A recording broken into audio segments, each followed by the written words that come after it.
session, September 10th, 2025. Before we get into the agenda, I just want to let everyone know that this is our first night with our new governance agenda system, Diligent, formerly known as Board Docs. And I want to give kudos to Trustee Liaison Officer Lisa Workman, who spent hours over the summer figuring out the system and training us on how to use it. And I'm sure it will go smoothly, but if there is a glitch or two, it's maybe something that might happen once in a while. So thank you, Lisa. And we also have some new faces around the table. We have Jennifer Perry, Superintendent of Elementary Schools, Grenville and East, and Superintendent Kelly Weir, Secondary Schools in the West. And so we welcome you to the table. And we also want to welcome our student trustees, Allison Gibson and Alexander Musa, who is comfortable going by Alex, correct? All right, so welcome everyone, and it's exciting to be back again. So we will begin our meeting with a singing of our national anthem.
Director Ferguson, would you do the roll call, please? Thank you, Mr. Chair. Through you, this is your roll call for September 10th, 2025, public session. Chair Schooler. Present.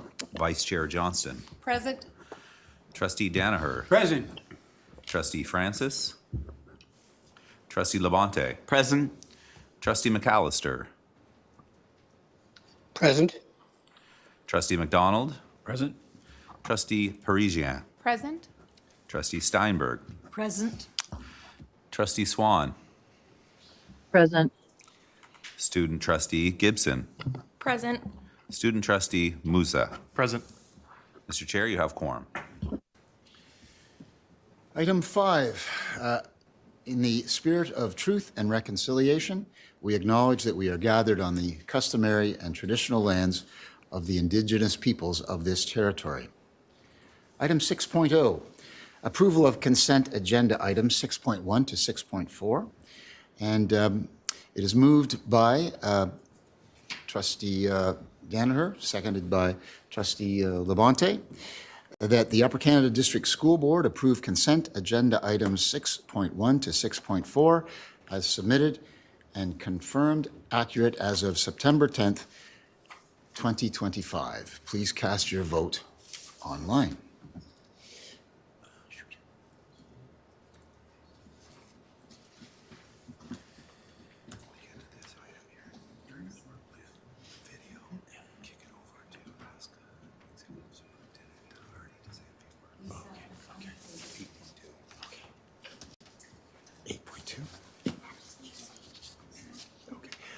Trustee McAllister, just waiting for your vote. I'm voting in favor. I just don't see it, but I am voting in favor. Okay, thank you.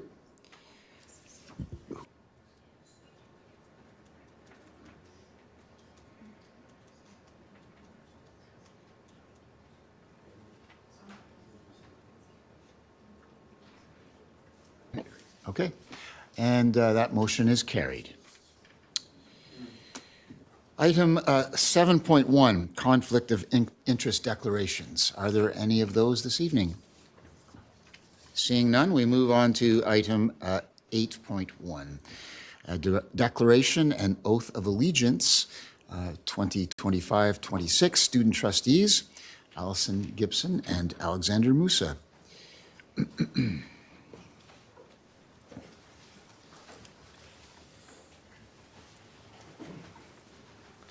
You're first. So have you looked at this before? Okay, so you're going to read this and then we'll sign it afterwards, okay? Perfect. Take it away. Perfect. I declare that I am not disqualified under any act from being a student trustee on the Upper Canada District School Board. I will truly, faithfully, impartially, and to the best of my ability execute the office of student trustee, and that I have not and will not receive any payment or reward or promise, therefore, of the exercise of any partiality or malversation or other undue executions for the said office, and that I will, to the best of my ability, endeavor to represent the interests of students in the Upper Canada District School Board. Sign it. Yeah. Perfect. There's a few to sign, but you sign first.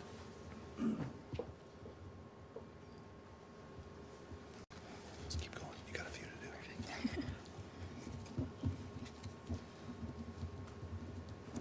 And just a second.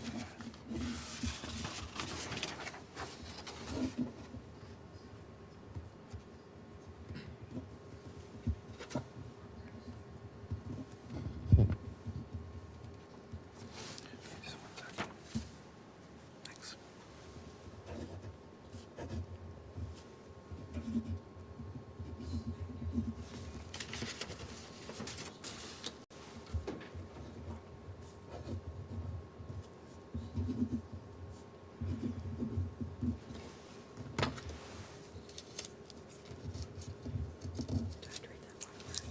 What's that? Oh yeah, you haven't read that part. Okay, so read that too. I, Allison Gibson, do swear that I will be faithfully and bear true alliance to His Majesty King Charles III. Great. That's yours to keep. Thank you. Congratulations. Okay, you're up. Same thing. Awesome. I declare that I'm not disqualified under any act from being a student trustee on the Upper Canada District School Board. I will truly, faithfully, impartially, and to the best of my ability execute the office of student trustee, and that I have not received and will not receive any payment or reward or promise thereof for the exercise of any partiality or malversation or any other undue execution of the said office, that I will, to the best of my ability, endeavor to represent the interests of students in the Upper Canada District School Board. Okay, so you're going to sign a bunch of times.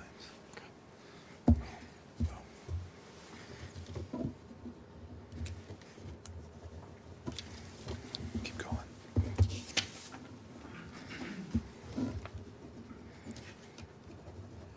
And have you read this part? Good. So now you read this part.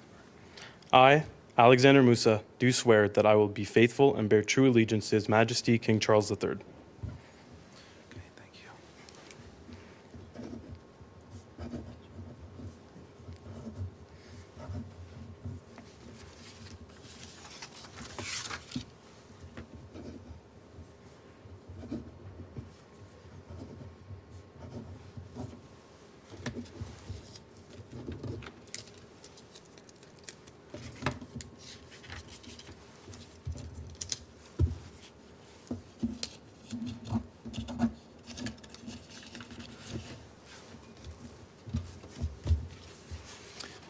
Congratulations. Ladies and gentlemen, your new student trustees. Come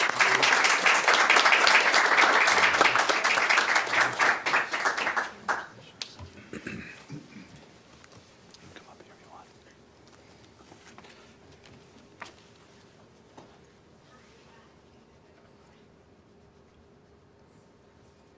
Got a couple more here. Oh, that's right. Absolutely.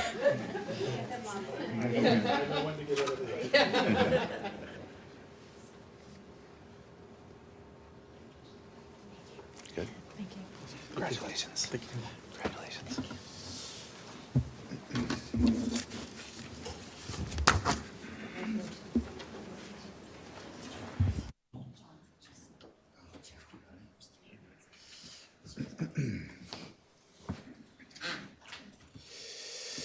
Congratulations and welcome once again. And it was nice to have your parents here to be a part of the evening as well. Thanks for coming. And I see that Trustee McAllister, did you have your hand up? I'm trying to lower it, but I'm failing at the moment. But no, I do not have my hand up. Oh, okay.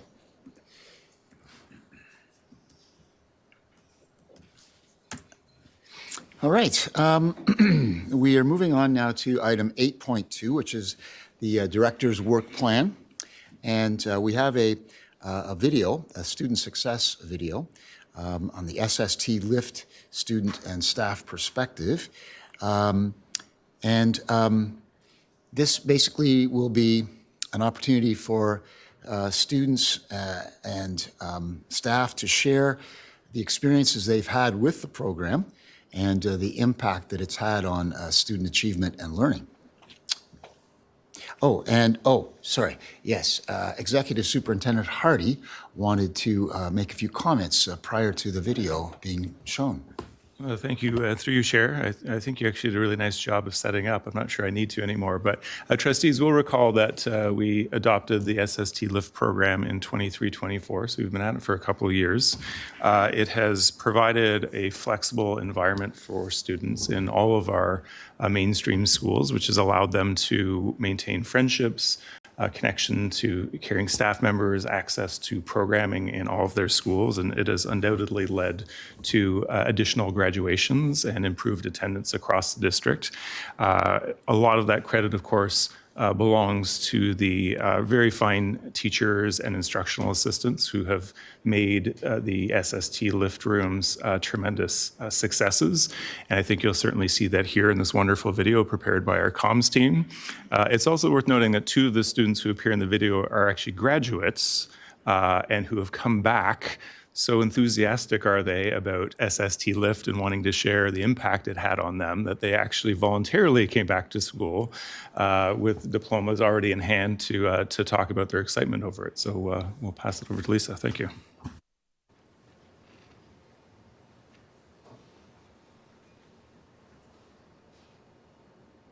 My grades have gone up and I like class a lot more now. They want to help you succeed. I liked having one room instead of multiple. Without the LIFT program, I believe many of our students would fall through the cracks, disengage, and drop out altogether.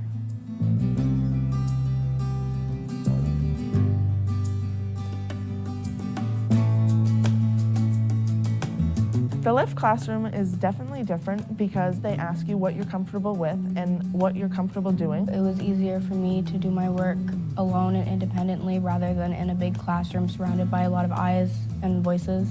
It helps me because it lets me work at my own pace. I'm able to go and ask a teacher when I need help for the type of help that I need that's separate from a teacher teaching in a whole classroom. My teachers helped me very well. They helped me graduate because they made sure I was comfortable with the amount of homework or work in classrooms that I was doing. They made sure I can come in at any time that I please, but made sure I got the work done and helped me guide through the whole year. Tessa was more of a supportive mother figure than she was a teacher. When I have a lot of anxiety, she's definitely there to calm me down. They support me by talking to me, helping me, letting me take breaks sometimes, and just genuinely helping me with work. Whenever I needed help, it was easier to just be able to walk up to one teacher instead of stand up in front of 100 kids. We have seen a tremendous amount of success in the LIFT classroom, not only with credit attainment and graduation rates, but also seeing students build confidence and skills and have hope for the future. Being that caring adult is what SST Lift is all about. It creates that supportive environment where kids feel like they belong, and we know that if you don't feel like you belong, you will never feel safe. If we didn't have this program, I can say with some confidence that some of these students actually wouldn't be able to make it to graduation, which is their goal. It's setting them up for success in their life beyond school here. The teachers are working with them to help them rediscover their love of school and education and rediscover their capabilities and that they can achieve success if they strive for it.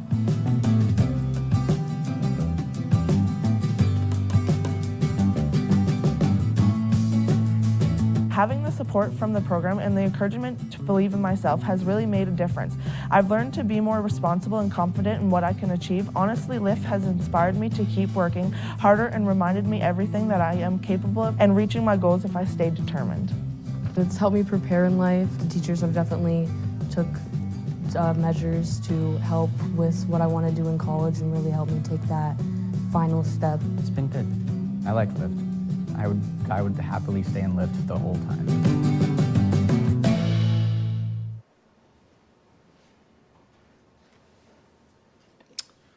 That was great. Well done. Item 9.1, a report to the board from private session, Committee of the Whole, June 18th, 2025. As per Section 207, subsection 2 of the Education Act, closing of certain committee meetings may be closed to the public when the subject matter under consideration involves one of 5 areas identified under the Act. Committee of the Whole met in private session, June 18th, 2025, to discuss 2 items, one under Section A and one under Section B. Due to the time sensitivity of the matters discussed, 2 recommendations were brought forward to the board the evening of June 18th, 2025. Item 9.2, a report to the board from private session, a special committee of the whole, on July 15th, 2025. The Committee of the Whole met in private session for a special meeting July 15th, 2025, to discuss one item under Section B. Due to the time sensitivity of the matters discussed, 2 recommendations were brought forward to the board on July 15th, 2025. Item 9.3, a report to the board from private session, special committee of the whole meeting on August 13th, 2025. When the Committee of the Whole met in private session to discuss one item under Section B. Due to the time sensitivity of the matter discussed, 1 recommendation was brought forward to the board on August 13th, 2025. Due to the time sensitivity of the matters discussed, recommendations were brought forward on August 13th, 2025. Item 10.1, the Director's Work Plan, the Parental Involvement Committee update, partnership with SDG Library, and I would ask Superintendent of Schools Casey Nelson and our Vice Chair Johnson to bring us that report. Thank you, and through you, Chair. I'm here pleased to share a brief presentation about a new partnership that's been forged between the SDG Library and the Parent Involvement Committee. I have a flicker. All right, so just to ground us in PIC and the Parent Involvement Committee and what we're all about, a reminder that this is composed of a dedicated group of UCDSB parents with the goal of providing meaningful parent participation at the board level and improving student outcomes and well-being through parent engagement. I will say, although I'm biased, that I think we've had an incredibly successful past year. So some of those things that we celebrated were distributing funds across the district to help schools engage in some great opportunities through program. Additionally, we have the school, PIC has produced a document of best practices, which we've launched in order to support school councils across the district. We had the Parent Engagement Awareness Campaign, which we did bring that news here and share with those in-person sessions around vaping and healthy tech use. And then lastly, we have taken part in some parent involvement promotions where we're trying to really increase volunteerism in our schools, and we are seeing the fruits of that labor actually with more people reaching out. And then lastly, this is what we're here to talk about tonight. We have this nice partnership with SDG Library and PIC. All right. So as I mentioned, the goal of this brand new partnership is to strengthen parent engagement and enhance student achievement and wellness by securing free and accessible resources for children, teens, and their parents and caregivers. And I've bolded May 21st, 2025 there because that's when we embarked upon this initiative, and we've successfully landed this one in the better part of 3 months. So big kudos to all those involved, but a lot of work has gone into that certainly. So what is this? What does this look like? What does this partnership look like? To the tune of $13,000, UCDSB and PIC were able to allocate funds to purchase 450 titles. And you can see we've included the titles here. So parent engagement, mental wellness, addiction awareness, health and nutrition, emotional and social development, post-secondary support. And then we had a strong emphasis on Canadian authors, fiction and nonfiction. The collection is going to be housed at the SD&G library. It will be available at 15 different branch locations, and they're all viewable online via the SD&G library website. We recognize that not all of our stakeholders reside in the SD&G area, so through that, we have parents that are going to be able to access that collection through an interlibrary loan process, which I will outline in just a bit here. Certainly, we believe that this initiative demonstrates a shared commitment to education, wellness, and lifelong learning. I have included some quotes here, which I will not, you can read them for yourselves. I won't go over those, but Rebecca Luck is the Director of Library Services, who's been critical to landing this one. As well, we have some comments from our Vice Chair, Linda Johnston. A big shout out to Tara Barton-McLaren, Samantha Koudoué, who are our PIC co-chairs, the PIC committee, and then members at the staff, SD&G, obviously were critical to this. And I'd be remiss if I didn't mention the staff that was made available to us through Executive Superintendent Jeremy Hobbs' team over the summer to help secure these resources. Now, I believe the last slide is a quick shot of the website that we have here. So forecasting some questions about what this would look like for parents that were not in the area. SD&G Library has gone ahead and created this wonderful resource, which outlines everything about the collection, what we've done to put this together. And then as you go down, you can see it'll provide parents with one-stop shop as to how to access the books and which libraries they would belong to.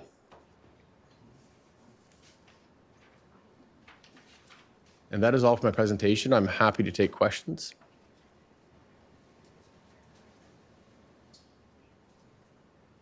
Are there any questions? Seeing none, I thank you for your presentation and for the work that's been done. It's a very worthwhile endeavor, and I'm sure it will be well used. Thank you. Where are we here now? So, item 10.2, a request to approve a new policy, Policy 140. This is a draft on the child sexual abuse prevention education. And I would call upon Superintendent of Human Resources, Mr. Boulay, and Principal Josh Harrison to bring us that report. Thank you, Chair. Welcome, Principal Harrison. So as you would have seen in your trustee packages, Aaron's Law was passed by the Ontario Legislature in December of 2024, so it'll be a year soon. And received royal assent on December 19th and officially came into force retroactively to September 1st, 2024. There are key requirements under Aaron's Law, and Aaron's Law is designed specifically to mandate all pupils to receive age-appropriate annual education on child abuse prevention and recognition of such. There are other mandates of Aaron's Law, which were included in your package, but one of them is to include, obviously, a policy to be passed at board that, again, these students receive annual age-appropriate education, that parents or guardians must receive information on prevention, reporting, counseling services, and resources that are available to them as parents. And the fourth requirement under Aaron's Law is for teachers and staff to receive annual training and information on the roles about child abuse prevention and reporting. And so it is our pleasure, both Principal Harrison and I, to field any questions that you may have with regards to Aaron's Law and the draft policy before you.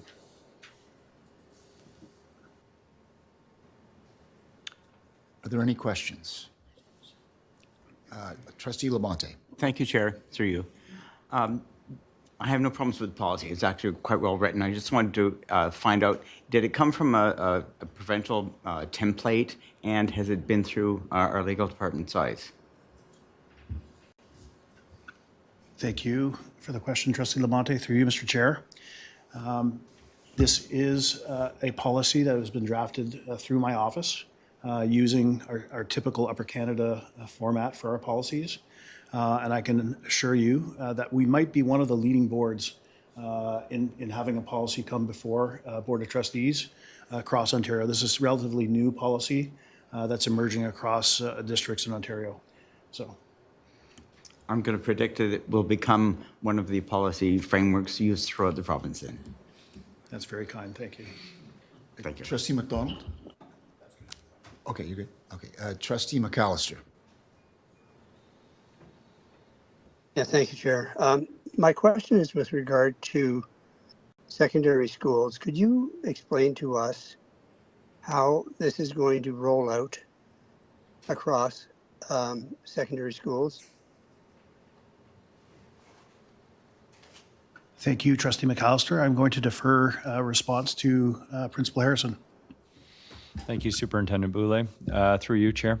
Right now, we're looking at a rollout plan of professional development for our teachers and all of our staff around supporting a program that supports K-12 education, particularly through our health and physical education curriculum.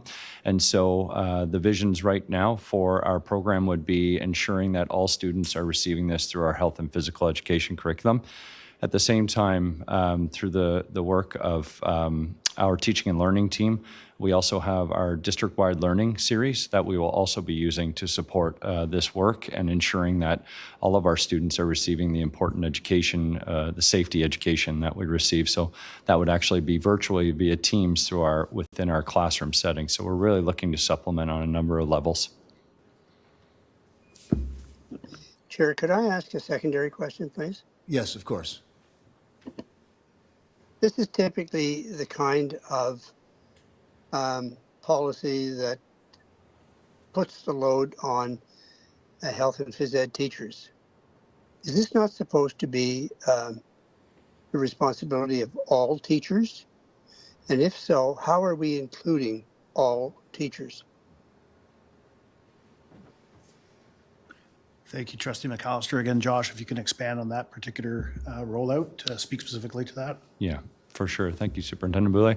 And thank you, Trustee McAllister, for the question through you, Chair. Certainly, we are looking at training all of our staff as per the requirements of the policy, and we'd be looking at specific ways in which we're going to go about doing that, particularly around our consistent training through Vector. We are looking at avenues to make sure that all of our staff are aware of all of the educational requirements that are associated with Bill 123. And at the same time, to your point, Trustee McAllister, we agree firmly that it is the work of all of our staff to ensure that our students, our families know how to ensure that our children are safe and also how to respond to incidents of potential exploitation or abuse. And so that is on us to ensure that all of our families are educated through it'll be through our websites, but also through Communication Home. But also a holistic school approach. And we've already worked to ensure, as per the bill, that our staff are firmly aware of the requirements to report any concerns or specifics around child abuse and ensuring that all of our students are safe. So to your point, Trustee McAllister, absolutely, we believe that. Superintendent? Thank you. Thank you, Mr. Chair. And additionally, recognizing fully your question was around workload vis-a-vis our health and physical education teachers in secondary. We're leaning on the leading authorities, the Canadian Centre for Child Protection, and their expertise with regards to rolling out educational, age-appropriate, trauma-informed approaches to this child abuse prevention education.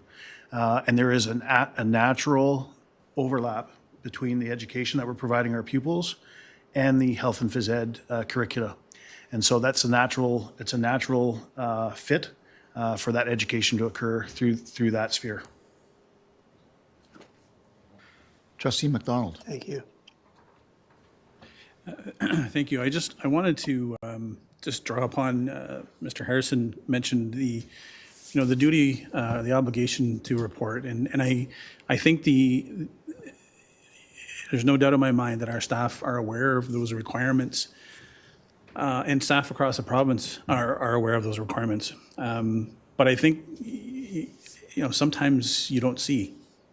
There isn't something there. And I think what this legislation is and having this policy and rolling it out the way we have is empowering individuals to identify some of those things, that if they are victims or if they do know other things, that at least it spells out a path for them. And so I think this is good. There is pieces of this woven into the Education Act already, but I think it's getting directly to potential victims and individuals that have been impacted in different ways that are sometimes not visible to our staff. And so I think that's an important aspect, and it's well done. I also want to point out that one of our local MPPs, this is one of his spearheaded pieces of legislation. So MPP Nolan Quinn, Minister for Colleges and Universities, was one of the individuals who put this forward. And so I recall talking to him about this a couple of years ago whenever we were having some interactions at Queen's Park for OPSPA, and he felt it really important to make sure that this was coming forward and that there is that opportunity to empower individuals. And so happy to see it here.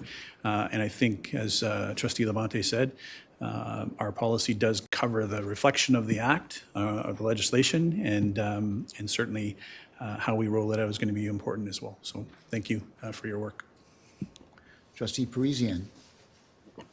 Thank you. Through you, Chair. I have a question. As the rollout, when we were talking about for secondary students, and you were great to say that it would be potentially through the physical education curriculum.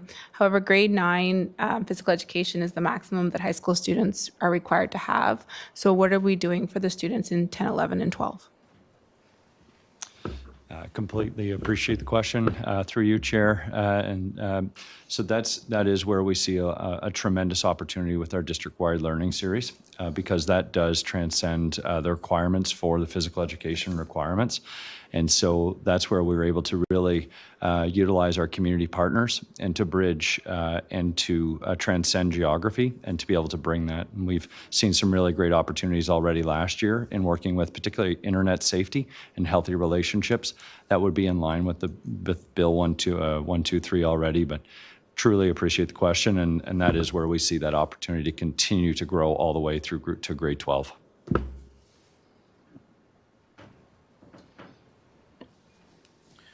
All right. Well, the presentation comes with a motion, and excuse me, Chair. I had my hand up. Oh, May I I'm ask sorry. a question, please? Yeah, sure. Go ahead.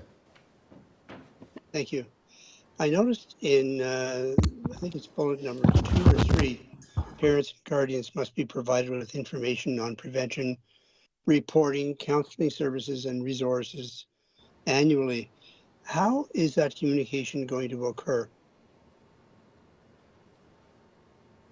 Thank you. Through you, Mr. Chair. Currently, Principal Harrison and I are going to be working with our communications department on aligning our information for parents. It's in development.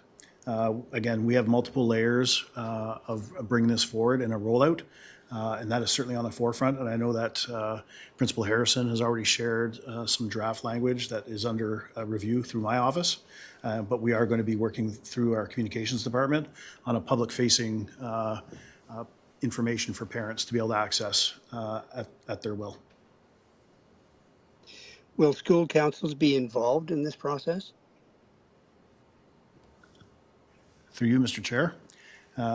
We would not necessarily see exclusion of parent councils being brought in part of the informational sharing that schools may have. But again, that's going to be left to discretion of the principal as they set the agendas for school council meetings. Thank you. I'll be looking for a mover and a seconder. Moved by Trustee McDonald and seconded by Trustee Steinberg, that the Upper Canada District School Board approve Policy 141, Child Sexual Abuse Prevention Education, as presented September 10th, 2025. Please cast your vote.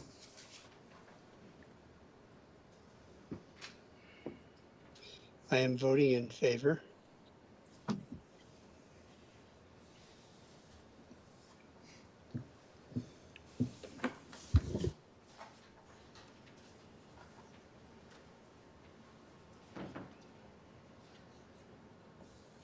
Trustee McAllister, your hand is up. Do you have a question?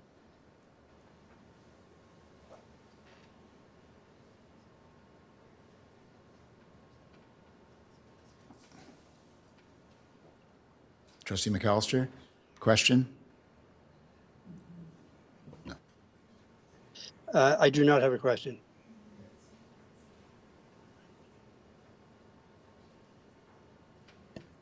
That motion is carried. And thank you for the excellent work that you've done on that policy. Very important.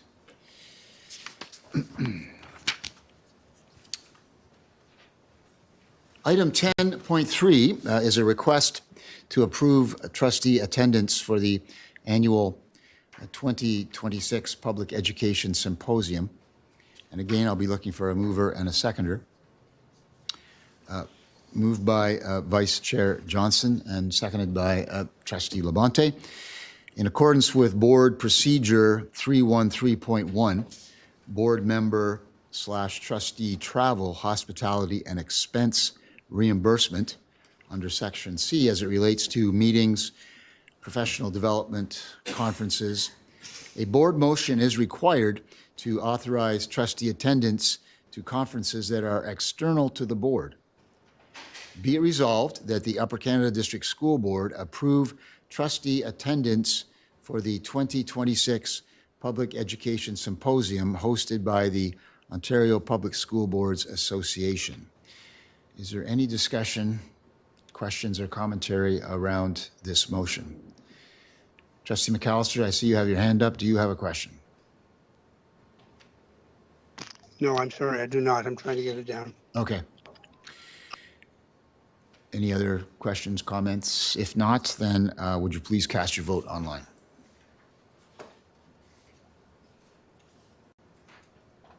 Trustee McAllister is in favor.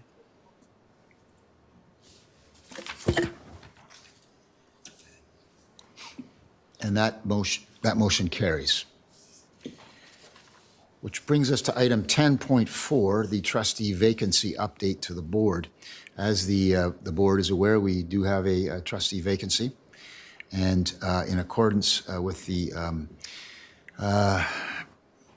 requirements by the ministry, in order to fill that vacancy, we struck a committee that received applications on July 18th, 2025, advertisements soliciting those applications for the vacant seat were shared with local media, municipalities within the UCDSB jurisdiction, placed on the UCDSB website, the board's social media platforms, the UCDSB Parent Involvement Committee, and school councils to invite applications from eligible residents in the communities.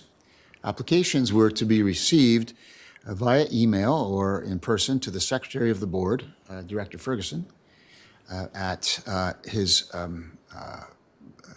address by 4 p.m. on August 11th, 2025. The applications were received, they were screened by the committee that was struck, and a short list of candidates was created.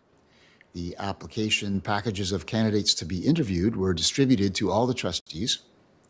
The interviews will take place at the board meeting on Wednesday, October 1st, 2025, in public session. After the interviews are over, a vote will be conducted by secret ballot, and the successful candidate will be sworn in. Are there any questions or concerns around the process? Seeing none, we move on to item 11.1. These are information items, 11.1 and 11.2. They are information only, and they are to be perused at your leisure. And that brings us to item 12.1, which is adjournment. It is moved by Trustee McAllister and seconded by Trustee Swan that the regular meeting and public session of the Upper Canada District School Board on September 10th, 2025 be adjourned at 7:07 p.m. The next regular board meeting is scheduled for October 1st, 2025. Please cast your vote online. Trustee McAllister in favor. That motion carries, and we will see you on October 1st. Thank you.